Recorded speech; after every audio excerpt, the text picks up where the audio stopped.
딸이 사라진 후 지영 씨의 일과는 늘 이렇게 시작됩니다.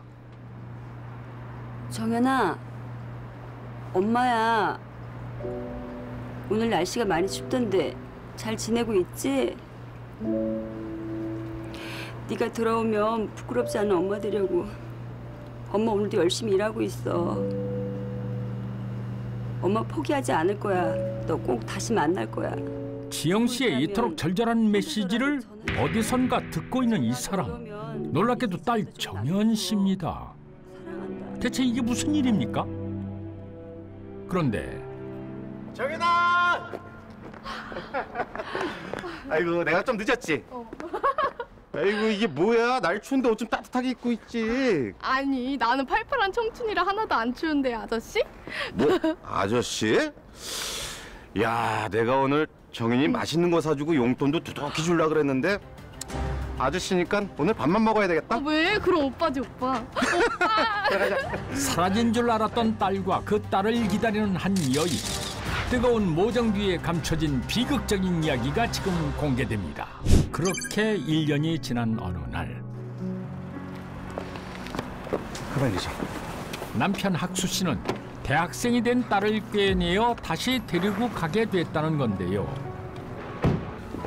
지영 씨는 이날 딸의 선택이 결코 본인의 뜻이 아니었음을 잘 알고 있습니다. 그렇게 또다시 생이별을 당한 지영 씨. 지난 결혼 생활 내내 자신을 괴롭혔던 남편 학수 씨는 그날 이후 딸을 뺏어간 지영 씨에 대한 복수를 시작했다고 합니다.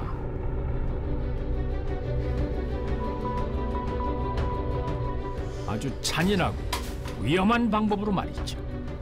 분명 예전엔 서로 사랑해서 결혼을 했을 텐데 행복은 어느새 불행이 되고 불행한 과거는 현재까지도 지영 씨를 따라다니고 있었습니다. 이 사람이 미쳤나 정말 왜 이래? 어? 이거 둘 다 그만두지 못해? 아이고 이놈아 도대체가 이게 뭐야? 이 늙은 애미한테 이런 꼴까지 보여야 되겠어? 어? 지 가정 하나도 못 지키고 자식 맡겨놓고서는 있잖아 밖으로만 떠돌더니 이제 내 집에서 둘이 싸우는 꼴까지 보이냐? 어이구 이놈아 나가라고! 엄마 나도 이 사람하고 잘해보려고 엄청 노력했어. 근데 이 사람이 이래요. 네가 뭘 잘했다고? 그래 다 내 잘못이다. 다 내 잘못이야. 엄마 말이야 옛날부터 이 사람 편만 계속 들고 있잖아. 아 정말 내가 미쳐버리겠다고. 나가. 아이고 진짜 아이고 내가 저놈의 자식을 갖다 그냥. 아이고 어머니, 죄송해요. 오늘은 이만 가보겠습니다. 13년 만의 재회. 이날의 만남은 모두에게 깊은 상처를 남기고 말았습니다. 아이고. 하지만 가장 힘든 사람은 어른들의 싸움을 그저 지켜봐야 했던 딸 정연 씨가 아니었을까요? 그리고 모두가 연말 분위기에 한껏 들뜬 12월 말의 어느 밤. 할머니 영자 씨에게 유독 피곤한 그런 밤이었죠. 이상하네. 오늘 낮잠도 잤는데. 안 되겠다. 아유 밥이고 먹고냐. 이때까지만 해도 이 모든 것이 그저 추운 날씨 탓, 나이 탓이려니 했습니다. 그런데 잠시 후 인근 119에 심상치 않은 신고가 접수됐고 곧 구급차가 출동했습니다. 여기 119입니다. 문 좀 열어주세요. 선생님 일단 급하니까 문부터 좀 열어보세요. 선생님. 한참 만에야 조심스럽게 열리는 문.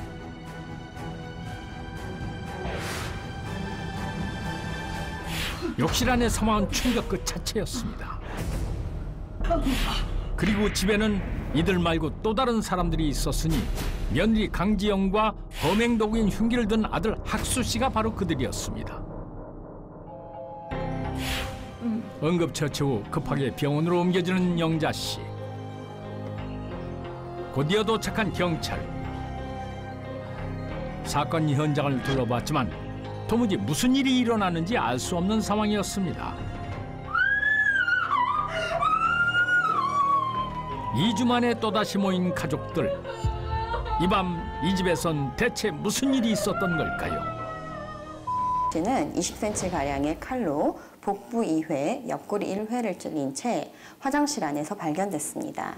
자칫 과다출혈이 일어날 수도 있는 상황이어서 응급처치 후에 병원으로 옮겨졌습니다. 당시 집에 함께 있었던 아들, 손녀, 전 며느리 중 누가 찔렀는지 알 수 없는 상황에서 범인은 현장에 출동한 경찰에 의해 현행범 체포되게 됩니다.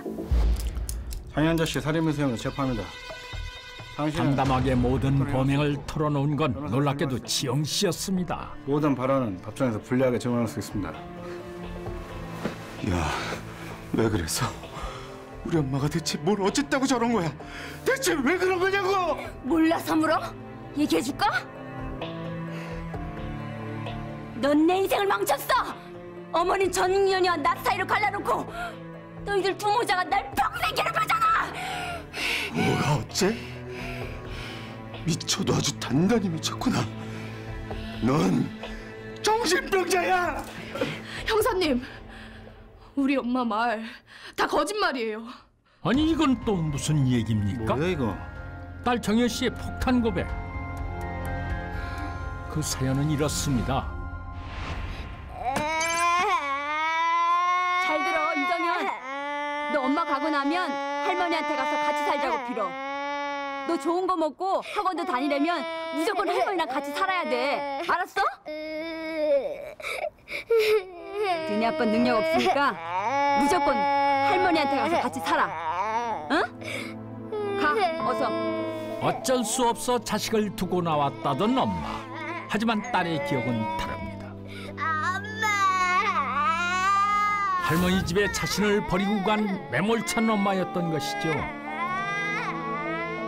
그리고 그 상처를 모두 잊어갈 무렵 여고생이었던 정연의 평화로운 일상에 예고도 없이 등장한 사람이 있었으니 엄마! 큰일 났어, 큰일 났어! 아, 이거 좀 봐봐, 이거 좀! 그것은 지영 씨가 보낸 딸에 대한 양육권 변경 소송장. 내 이번에 진짜 가만 안 둘 거야! 뭐, 몰래 나 이제 와서? 아유... 진정해. 애비야, 정연이는 우리하고 달라. 어미 자식은 천륜이다.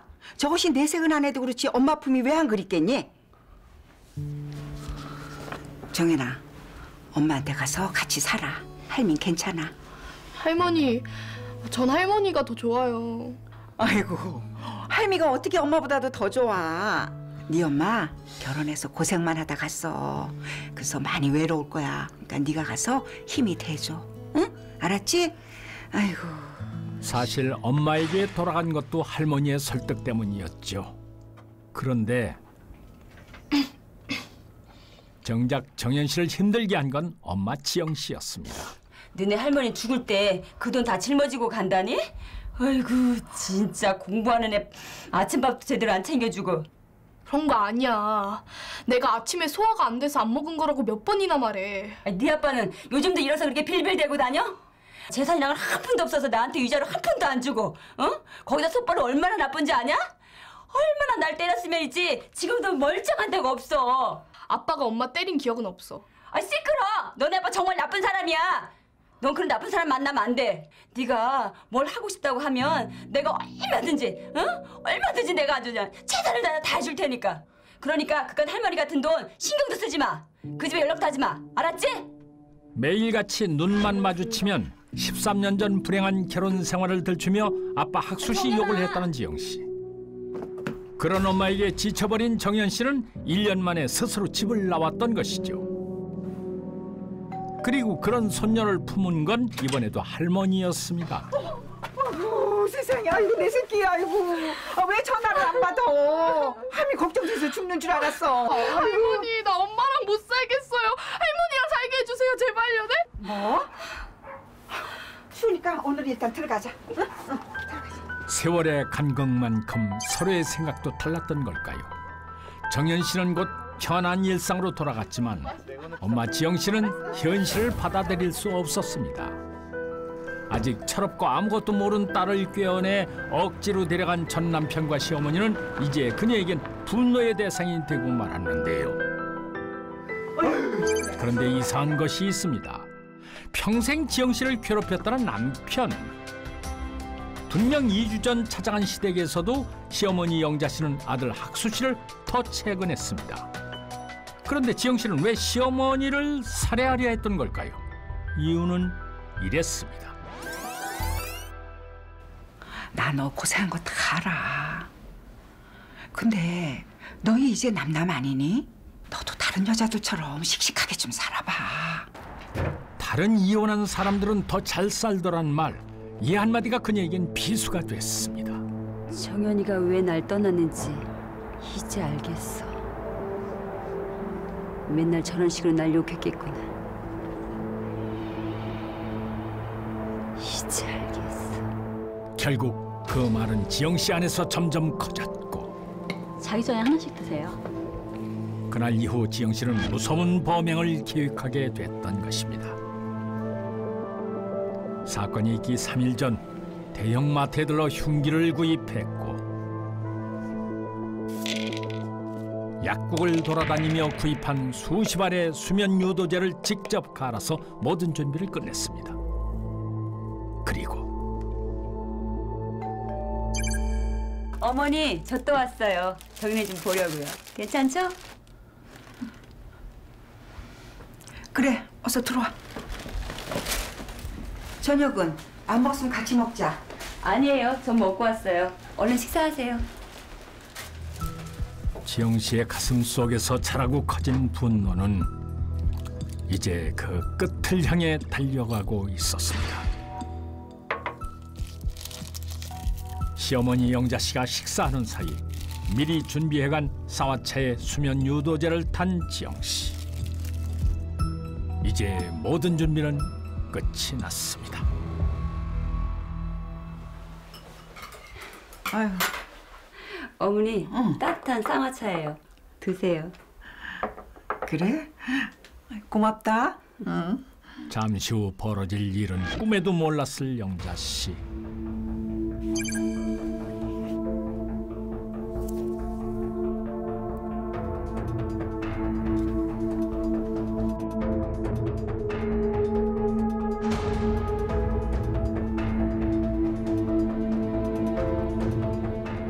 이 순간 강지영은 과연 무슨 생각을 했을까요? 혹 자신이 잃어버린 엄마의 자리를 보상받으려 했던 걸까요?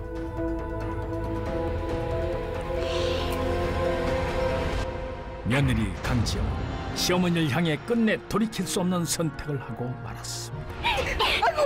왜 이래 나한테 왜 이러는 거야? 왜 이러냐고?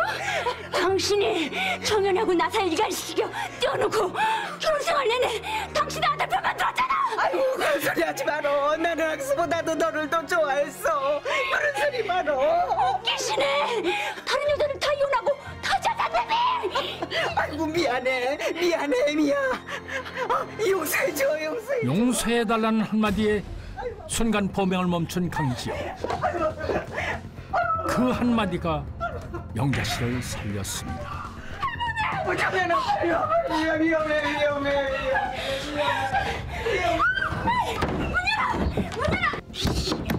결국 강지영의 범행은 가족 모두에게 씻을 수 없는 상처를 남기고 처참하게 끝이 나고 말았습니다.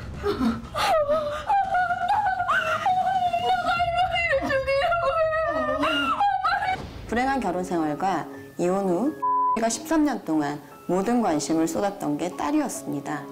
그런데 그 딸이 자신을 거부해버리자 자신의 모든 것이 무너졌다고 여기게 되었고, 전문가들은 가 알았던 우울증과 피해의식이 심하게 진행되면 피해망상과 같은 사고장애가 동반되었을 가능성이 높다고 진단했습니다. 결국 는 시어머니에 대한 살인미수 혐의로 징역 6년의 실형을 선고받게 되었습니다.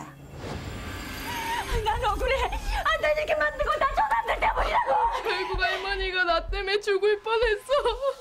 나 이제 할머니 얼굴 어떻게 봐. 그게 왜 너 때문이야?